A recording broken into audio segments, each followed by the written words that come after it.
नमस्कार, स्वागत है आपका हमारी वीडियो में। अगर आप इस वीडियो को देख रहे हैं तो श्री कृष्ण भगवान की कृपा से देख रहे हैं। आज की वीडियो में हम आपको कृष्ण वाणी सुनाएंगे, तो कृपया वीडियो को पूरी देखें, क्योंकि किसी काम को आधा अधूरा छोड़ने पर काम को अधूरा छोड़ने की आदत पाई जाती है। पास तो शुरू करते हैं हमारी वीडियो को। संसार की बहस में दो शब्द बार बार गूंजते हैं, भाग्य और कर्म। कुछ लोग कहते हैं कि उनके जीवन में जो हुआ वह उनके भाग्य में लिखा था। वे सोचते हैं कि अगर उन्हें कुछ विशेष मिल जाता तो उनका जीवन कैसे बदल जाता। दूसरी ओर कुछ ये मानते हैं कि उनके पिछले जन्म के कर्मों का फल इस जन्म में उनके भाग्य के रूप में प्रकट होता है। इस सब को एक क्षण के लिए भूल जाइए और शांत मन से विचार कीजिए। वास्तव में भाग्य और कर्म दोनों ही इसी जन्म से जुड़े हुए हैं। मुख्य अंतर यह है कि भाग्य पर जितनी अधिक आशाएं रखी जाएंगी उतनी ही अधिक निराशा होगी। इसका कारण यह है कि आशाएं कई बार हमें कर्म करने से रोकती हैं। दूसरी ओर जब हम कर्म की बात करते हैं तो अपने कर्मों पर जितना अधिक विश्वास और ध्यान केंद्रित करेंगे, हमें उतनी ही सफलता प्राप्त होगी। एक महत्वपूर्ण बात याद रखने की जरूरत है, आपका भाग्य आपके कर्मों द्वारा निर्धारित होता है, न कि आपके कर्म आपके भाग्य द्वारा। अतः कर्म ही वह शक्ति है जो आपके भाग्य को आकार देती है।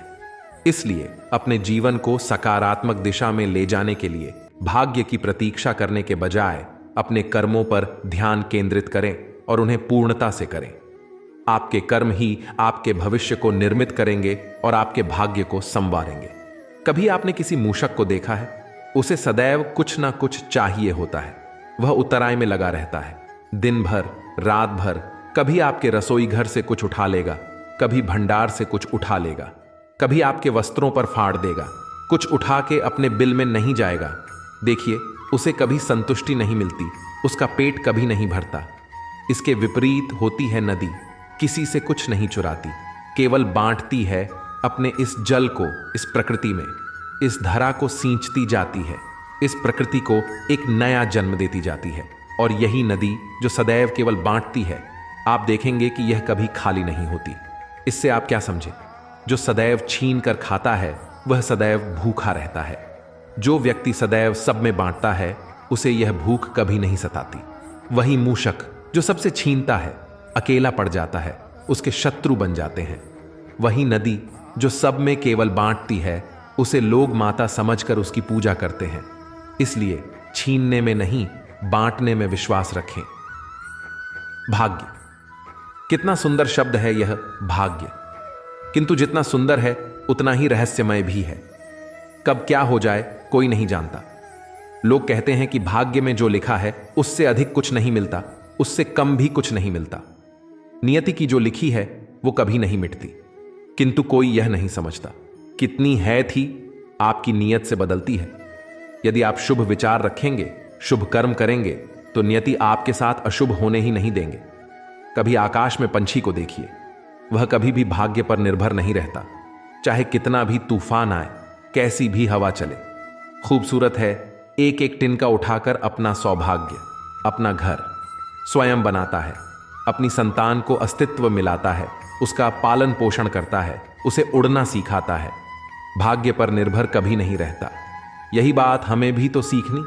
स्वर्ण लिखेगा, आपका भाग्य कोई लिखी हुई नियति नहीं है।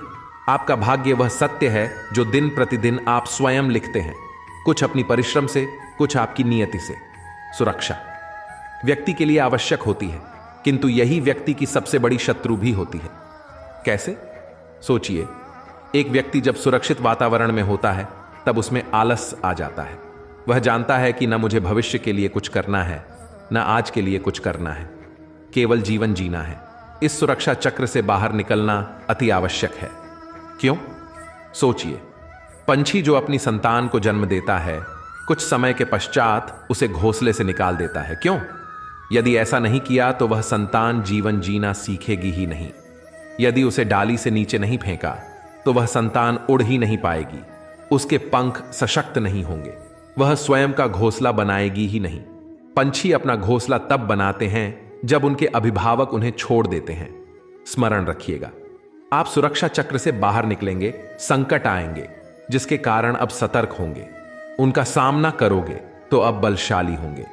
अब वह संकट दोबारा ना आए, इसलिए आप योजना बनाओगे। यदि आप स्वयं का विकास चाहते हैं तो जब भी आपको लगे कि आप एक सुरक्षित वातावरण में हैं, एक सुरक्षित चक्र में हैं, तो इस घेरे से बाहर निकलिए। ये उस नौका का प्रतिरूप है जो हमें धारा पार कराती है। अब सोचिए कैसी बात है ये। वो विशाल नौका जो हमें धारा पार कराती है, उसका निर्माण धारा में नहीं, धरा पर होता है। पर यदि हम इसे नदी तक पहुंचाना चाहें तो हमें आवश्यकता होती है किसी बैलगाड़ी की अथवा अश्वगाड़ी की। उसमें रख कर इसे ले जाते हैं। अब यदि मार्ग में कोई नदी आ जाए, कोई धारा आ जाए और उसे पार करना हो, तो इस बार नौका पर गाड़ी को रखा जाता है और फिर पार किया जाता है। अर्थात ये यात्रा संपूर्ण हो ही नहीं सकती यदि दोनों का सहयोग ना होता। इसीलिए ये कहावत है, कभी नौका तो कभी गाड़ी। ये हमारे जीवन में अत्यंत महत्वपूर्ण है, हमारे संबंधों में अत्यंत महत्वपूर्ण है। संयोग, सदैव साथ मिलकर, सदा ये बस संयोग, सदैव और सुखी रहेंगे। व्यक्ति का व्यक्तित्व कैसे बनता है? आपको क्या लगता है? व्यक्ति जन्म से अपना प्रारब्ध लेकर आता है। ये आपको लगता है कि ये प्रकृति व्यक्ति के लिए उसकी नियति लिख कर देती है। नहीं, ऐसा कदापि नहीं होता। मैं आपको समझाता हूं। जब भी वर्षा होती है, किसी बूंद को देखिए। अभी ये बूंद जहां गिरेगी उस पर निर्धारित करता है कि आगे क्या होगा। यदि ये बूंद गिरती है किसी खेत में तो ये किसी नए पौधे को जन्म देगी। यदि वो गर्म तावे पे गिरी तो स्वयं को भस्म कर देगी। यानी यदि वो किसी सीप के मुख में गिरती है तो मोती बन जाती है। नहीं तो भाई कैसे पत्ते पे गिरे तो ओस बन जाती है।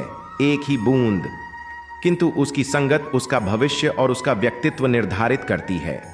अब वो तो केवल एक बूंद है, उसके हाथ में है केवल गिरना। कहां? वो भी वो निर्धारित नहीं कर सकते। किंतु आप मनुष्य, आप चुन सकते हैं कि आपकी संगत क्या होगी। इन लोगों के साथ आप बनेंगे बड़े, तो अच्छे से चुनिए, क्योंकि ये चुनाव आपका होगा, क्योंकि ये जीवन आपका है। भविष्य आपका और महान बनना है या नहीं, ये निर्णय भी आप ही का होगा। मनुष्य का स्वभाव होता है, सदैव वही बोलना चाहता है, कभी किसी की सुनना नहीं चाहता। तो उसका ये स्वभाव उसे एक बहुत बड़े ज्ञान से दूर रखता है, सामने वाले व्यक्ति के व्यक्तित्व के ज्ञान से भी। इसलिए यदि आप किसी को पहचानना चाहते हैं, उन्हें समझना चाहते हैं, तुम्हें रोके बस बोलना नहीं, क्योंकि व्यक्ति का व्यक्तित्व होता है उसके शब्दों में और उसका वास्तविक रूप छिपा होता है उसकी बोली के पीछे। बोलने दे, धीरे धीरे करके आप सब समझ जाओगे। यही अंतर होता है एक साधारण पुरुष में और एक महापुरुष में। एक किसी को बोलने नहीं देता और एक सबको सुनता है। तो चुनाव आपका होगा। आप साधारण बनना चाहते हैं या असाधारण, क्योंकि यह भविष्य आप ही का है। वर्षा ऋतु आरंभ होते ही पक्षियों के खेल में संताप मिट जाता है। और ऐसा हो भी क्यों नहीं, घोंसले टूटने लगते हैं, वृक्ष गिरने लगते हैं। हर एक पक्षी अपनी बचाव के लिए एक नए स्थान की, एक आश्रय की, एक छत की खोज में रहता है। बस एक पक्षी है जो ये सब नहीं करता। उसे न इन सारी समस्याओं की चिंता होती है, न ही आवश्यकता होती है। और वो पक्षी है, वाह, वो इन सारी छोटी समस्याओं से बहुत ऊपर उड़ता है। इसलिए ये सारी छोटी समस्याएं जो आपके जीवन में आती हैं, इसे स्वयं को घेरने न दें। अपनी सोच को ऊंची बनाकर रखें। आपके ये समस्याएं अपने आप नीचे आ जाएंगी। धैर्य क्या है? कोई गुण, कोई भाग्य, कोई सोच। मेरे लिए ये धैर्य एक सवारी है। आप सोच रहे होंगे कि ये कैसी सलाह है। सवारी तो अश्व की हो सकती है, हाथी की हो सकती है, ऊंट की हो सकती है। धैर्य की सवारी क्या होती है? चलो आपको एक बात बता देता हूं। इस संसार में ऐसी कोई सवारी नहीं है जिसने कभी अपने सवार को गिराया ना हो। चाहे वो ऊंट हो, चाहे हाथी, चाहे अश्व, कभी चलते चलते डगमगा ही जाते हैं। फिर वो सवार पहले गिरता है किसी के घुटनों में, फिर गिरता है स्वयं की दृष्टि में। धैर्य की सवारी ये कभी किसी को नहीं गिराती, कभी नहीं। न वो सवार किसी के घुटनों में गिरता है, न ही स्वयं की दृष्टि में।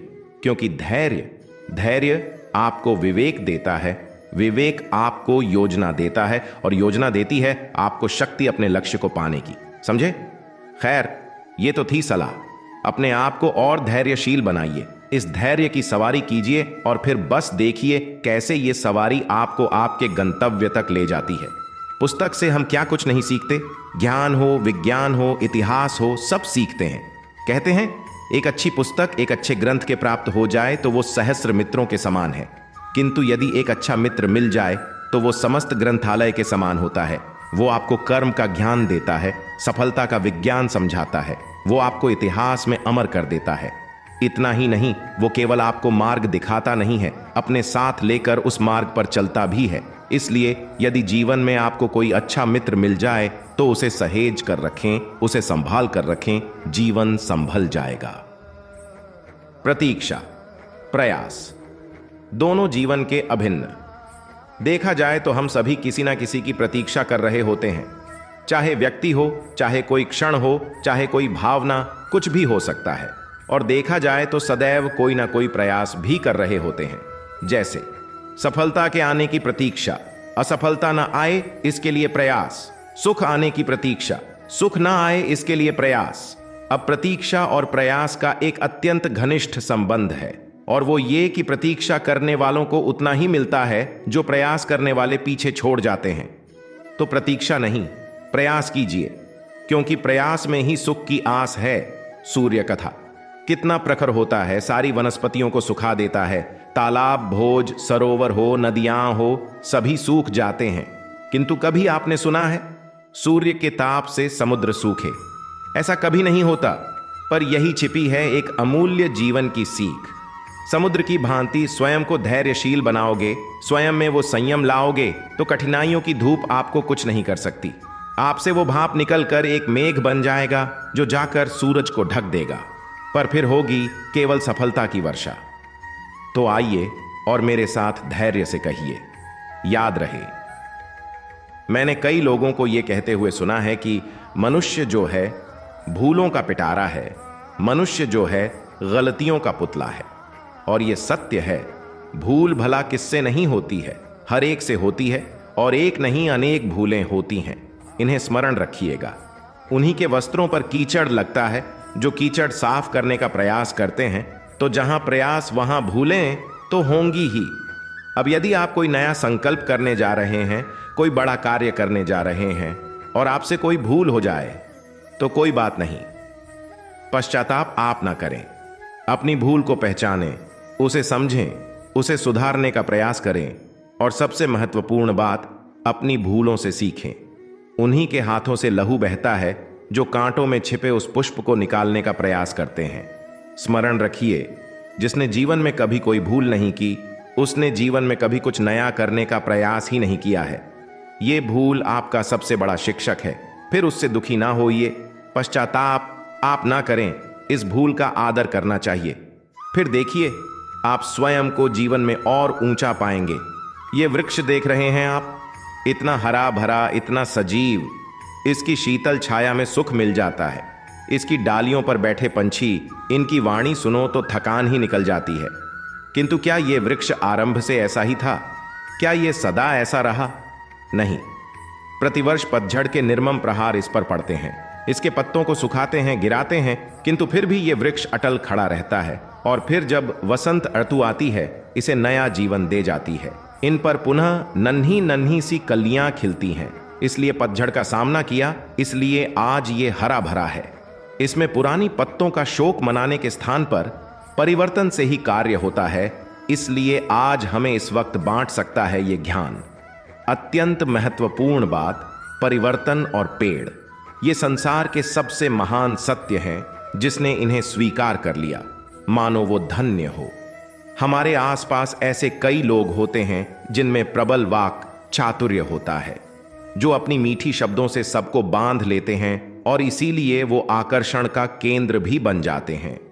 अब हमारे आसपास ऐसे भी कुछ लोग होते हैं जिनके शब्द हमें चुभते हैं, जिनकी दृष्टि से हम सदैव बचकर निकलना चाहते हैं, है ना?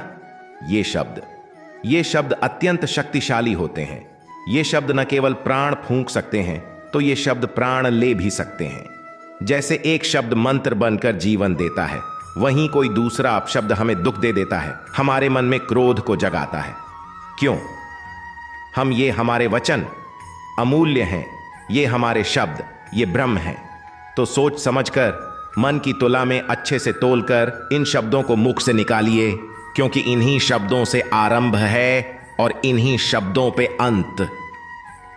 मनुष्य में एक विशेषता है और वो ये कि वह सदैव सोचता है कि सब में वही विशेष है। सदैव सर्वश्रेष्ठ कार्य करना चाहता है, सर्वश्रेष्ठ परिणाम पाना चाहता है, सदैव चाहता है कि हर स्थान पर उसे ही यश मिले। किंतु जब बात आती है प्रेम की, तो प्रेम एक ऐसा विशेष भाव है जो मनुष्य से कहीं अधिक है। प्रेम में जिस व्यक्ति से आप प्रेम करते हैं, उस व्यक्ति की प्रसन्नता आप सर्वश्रेष्ठ से भी श्रेष्ठ मान लेते हैं। उस व्यक्ति से यदि हार जाओ तो मुख पर कड़वाहट नहीं, होंठों पर मुस्कान आती है। जिसे आप प्रेम करते हो, यदि उसे हराकर आप जीत रहे हो तो ये जीत नहीं है, ये सबसे बड़ी हार है। तो चुनाव आपका है, आप क्या चाहेंगे? आप चाहेंगे कि प्रेम की जीत हो?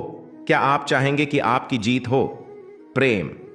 दाऊ मुझसे सदैव पूछते हैं कि कान्हा, ये प्रेम अंतत है क्या? माना कि ये समर्पण है, माना कि एक दूसरे में खो जाना है, किंतु इसका अनुभव क्या है, इसका भाव क्या है? अब प्रेम को पूर्णतः परिभाषित करना कान्हा के वश में तो नहीं है, क्योंकि ये प्रेम है इतना व्यापक। किंतु प्रेम के विशिष्ट अनुभव के बारे में बता सकता हूं, अपने अनुभव को लेकर।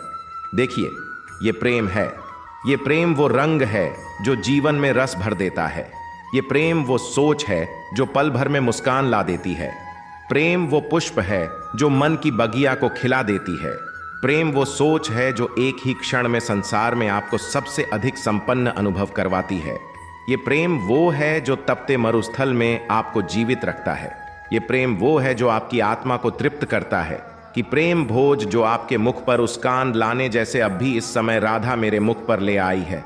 अद्भुत है ये प्रेम। तो आइए, इसी प्रेम के साथ कहीं व्यक्ति सफलता प्राप्त करने के लिए पहले लक्ष्य निर्धारित करता है, परियोजना बनाता है, फिर मार्ग चुनता है और सभी में प्रयास करता है कि इस मार्ग में कम से कम बाधाएं हों, इस मार्ग में कहीं कोई चट्टान ना जाए, कोई गड्ढा ना आ जाए, कोई खाई ना आ जाए। अरे, यही सबसे बड़ी भूल वह कर बैठता है। ऐसे सोचिए, एक सरल सपाट मार्ग आपको कहां ले जाएगा? एक सीधे सपाट स्थल। यहां तो कोई भी पहुंच सकता है, इसमें विशेष क्या है?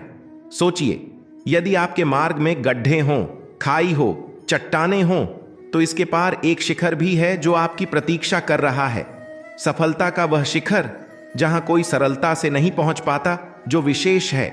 इसलिए अपने जीवन में जब भी समस्याएं आएं, उससे कतराएं नहीं, एक मुस्कुराहट के साथ उसका स्वागत करें। और सावधान रहें, यदि आपके मार्ग में समस्याएं ही ना आएं, तो इसके दो ही अर्थ हैं, या तो आपने लक्ष्य ठीक नहीं चुना है या आपकी मार्गदर्शिका ठीक नहीं। मनुष्य की सदैव यह इच्छा होती है कि वह परिपूर्ण बने, इसलिए वह सदैव प्रयास करता है, कर्म करता रहता है कि उसके जीवन में कभी कोई त्रुटि न हो, कोई दोष न हो, कोई भूल न हो। तो जब मनुष्य यह करने लगता है, अपना समस्त ध्यान उसी पर केंद्रित करता है, तभी उसका विकास धीरे धीरे रुक जाता है। कैसे? आप कहेंगे कि इसमें क्या अनुचित है, ये तो अच्छा प्रतीत होता है। देखिए, ये त्रुटियां, ये दोष, ये अब कुछ भी कर लें, आपके जीवन में रहेंगे ही। और मेरी बात मानिए, यही है जो आगे जाकर आपको जीवन में सुधारने के लिए उकसाएंगे। एक निश्चित मापदंड लेकर आगे बढ़ना ठीक प्रतीत हो सकता है, किंतु यह केवल यंत्र को जन्म देता है, न मानवता को, न मनुष्य को। यदि आप अपने जीवन के द्वार हर एक भूल के लिए, हर एक दोष के लिए बंद कर देंगे, तो बस जान लीजिए कि समस्त सत्य भी बाहर ही रह जाएगा। ये भूल, ये दोष, ये त्रुटियां ही हैं जो आपको जीवन के विषय, प्रयास के विषय, कर्म के और सत्य के विषय में जानकारी देंगी। इन त्रुटियों का आदर करना सीखें। सर, इन शब्दों से संसार का कौन सा व्यक्ति अवगत नहीं है? सभी जानते हैं यह शब्द क्या है, इसका अर्थ क्या है। सभी जानते हैं विश्वासघात क्या है, सभी ने अनुभव किया। किंतु क्या कभी आपने सोचा है कि ऐसा क्यों होता है? इसका कारण क्या है? इसका कारण है आशा। यदि आप गुफा में जाएंगे और आप यह आशा रखेंगे कि यहां पर अंधकार नहीं होना चाहिए, तो आप तो चोट खाएंगे ही। मेरी बात, सागर में जाएंगे और आप आशा करेंगे कि मैं भीगूंगा नहीं, तो इसमें सागर का तो कोई दोष नहीं, इसमें दोष है आपकी आशाओं का। एक महत्वपूर्ण बात स्मरण रखिए, मनुष्य मनुष्य को नहीं चलाता, मनुष्य को चलाती है उसकी आशा, जो वह अनुचित पात्रों से रखते हैं। इसलिए जीवन में कभी भी आशाएं लगाने से पूर्व संपरीक्षा करें, परिभाषा जानें, जान लें कि वह आपको सहारा देने योग्य है भी या नहीं। न टूटेगी आशा, न टूटेगा विश्वास। हम जीवन जीने के लिए कुछ न कुछ करते हैं। कुछ कार्य हम करते हैं आर्थिक संपन्नता के लिए, कुछ कार्य हम करते हैं इस हृदय को प्रसन्न करने के लिए। हम में से अधिकतर लोग यह सोच सोच के चिंता में रहते हैं कि जो कार्य हमने सोचा था वह वैसा नहीं हुआ, क्या यह कार्य पूर्ण नहीं हुआ। एक काम की अधिकता को देखकर चिंता में आ जाते हैं। अब यह चिंता जो है यह दुख को आमंत्रित करती है और यह दुख पल पल हमें मार देता है। वह सोचिए, क्या यह सच है? क्या काम की अधिकता हमें सच में मार देती है? कदापि नहीं। समझिए एक महत्वपूर्ण बात, आज तक इस संसार में जितने भी महापुरुष आए उनके पास भी उतना ही समय था जितना आज आपके पास है, उतनी ही घड़ियां थीं, उतने ही पल थे। अंतर बस इतना कि उन्होंने चिंता में समय नष्ट नहीं किया। उन्होंने योजना बनाई, उसे कार्यान्वित किया और जीवन में महान से महान कार्य किए, जिसके कारण आज भी हम उन महापुरुषों को स्मरण करते हैं। एक महत्वपूर्ण बात स्मरण रखिए, काम की अधिकता हमें नहीं मारती, काम की चिंता हमें मारती है। तो इस चिंता को कहीं त्याग दीजिए और निरंतर प्रयास कीजिए, योजनाबद्ध बन जाइए और जीवन में केवल आगे बढ़िए। आनंद ही आनंद। कई बार हम जीवन में निराश हो जाते हैं, यह सोचकर कि निरंतर प्रयास करने के पश्चात भी हमें हमारा लक्ष्य नहीं मिला। हम समझ नहीं पाते क्या हो रहा है। कई बार ऐसा लगता है कि वह लक्ष्य जो हम चाहते हैं, वह स्वप्न जो हमने देखा, जिसके लिए हमने निरंतर प्रयास किए, हम उसके योग्य ही नहीं हैं। वह लक्ष्य हमारे लिए ठीक नहीं है। हमारा मनोबल टूट जाता है और यह अत्यंत कठिन परिस्थिति होती है। अब ऐसे में क्या किया जाए, आपको समझाता हूं एक उदाहरण द्वारा। कभी किसी वृक्ष को देखिए, वह भी अनेक कठिनाइयों का सामना करता है। जैसे पतझड़ के आते ही वृक्ष हार नहीं मानता, अपने पत्तों को, अपने पुष्पों को गिरा देता है, किंतु जड़ों को नहीं बदलता। वह उन पर अडिग रहता है और पतझड़ के जाते ही अब वृक्ष को देखिए पुनः हरा भरा होकर खिलता है। इसी प्रकार आप भी जीवन में निरंतर प्रयास करते रहें। फिर भी यदि आपको सफलता नहीं मिलती है तो अपना मार्ग बदलें, किंतु आगे बढ़ते रहें, निरंतर प्रयास करते रहें।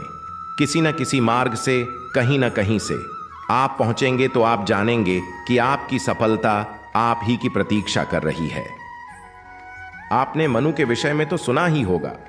वैसे एक अवसर दिया गया, या तो वह अपने परिवार की रक्षा करे या इस सृष्टि को आने वाले प्रलय से बचाने के लिए नौका का निर्माण करे। उसने अपना चयन कर लिया और आज हम सभी मानव के नाम से जाने जाते हैं। ऐसा ही अवसर मिला श्री राम को भी, सीता को भी। उन्होंने भावनाओं से ऊपर उठकर इस संसार के समक्ष उत्तम उदाहरण प्रस्तुत किया। ऐसा ही अवसर मिला रावण को भी, कंस को भी। एक अवसर अनुचित मार्ग को त्याग कर उचित मार्ग पर आने का। उन्होंने इस अवसर को त्याग दिया और उन्हें इस संसार को छोड़कर जाना पड़ा। एक अत्यंत महत्वपूर्ण बात स्मरण रखनी है, ये शब्द जितना छोटा है, ये जीवन में आता भी उतने कम समय के लिए है। अब इस अवसर का आप क्या करते हैं? इसका लाभ उठाकर अपने नाम को प्रकाशित करते हैं, इस संसार में, इतिहास में स्वयं को अमर करते हैं, या असफलता का उदाहरण बनते हैं? निर्णय आपका। स्वप्न, ये शब्द हमारे जीवन में कितना महत्वपूर्ण है। कुछ सपने ऐसे होते हैं जो हम रात्रि की मीठी निद्रा में देखते हैं। कुछ स्वप्न हम खुली आंखों से देखते हैं। कुछ स्वप्न हमें मीठी नींद देते हैं तो कुछ हमें सोने ही नहीं देते। अब खुली आंखों से देखे जाने वाले ये स्वप्न छोटे हो सकते हैं या बड़े, किंतु इससे जुड़ी होती है सफलता। अब आपको एक बात समझ आता हूं, ये हैं आपके स्वप्न, ये है सफलता। अब इनके मध्य की कड़ी है कठिनाई। तो जितने बड़े स्वप्न होंगे उतनी बड़ी कठिनाई, जितनी बड़ी कठिनाइयां उतनी ही बड़ी सफलता।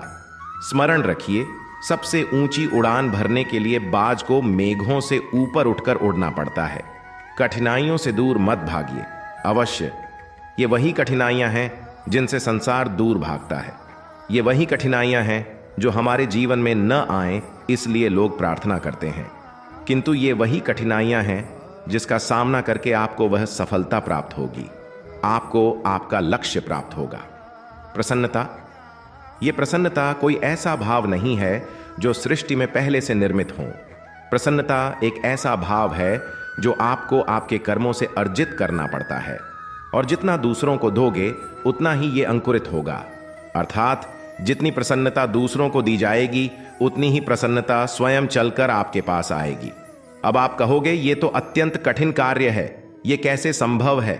सबको प्रसन्न रख पाना तो भगवान महादेव के वश में भी नहीं, हम तो साधारण मनुष्य हैं, ये कैसा उपाय है? चलो, आपकी ये बात मैं मान लेता हूं, सबको प्रसन्न रख पाना संभव नहीं। ये 100% उचित कथन है, किंतु हम प्रयास तो कर सकते हैं। ये प्रसन्नता न सिर्फ हम किसी को दुहक न पहुंचाकर तो कर सकते हैं, जितना ये दुहक कटेगा उतना ही सुख बटेगा, और जितना ये सुख बढ़ेगा उतनी ही आएगी ये प्रसन्नता।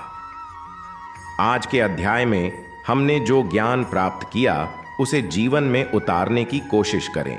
भागवत गीता की ये शिक्षाएं न केवल हमें धर्म और कर्म का मार्ग दिखाती हैं, बल्कि जीवन के हर पहलू में संतुलन और शांति की खोज में हमारी मदद भी करती है। अगर आपको यह वीडियो पसंद आया है तो कृपया इसे लाइक करें, और अधिक अद्भुत ज्ञान और प्रेरणा के लिए हमारे चैनल को सब्सक्राइब करना न भूलें। आपके प्रतिक्रिया और विचार हमें प्रेरित करते हैं। सब्सक्राइब याद से जरूर करें। धन्यवाद और नमस्ते। आपके जीवन में शांति और समृद्धि की कामना करते हैं। फिर मिलेंगे भागवत गीता की अगली शिक्षा के साथ। जय श्री कृष्ण।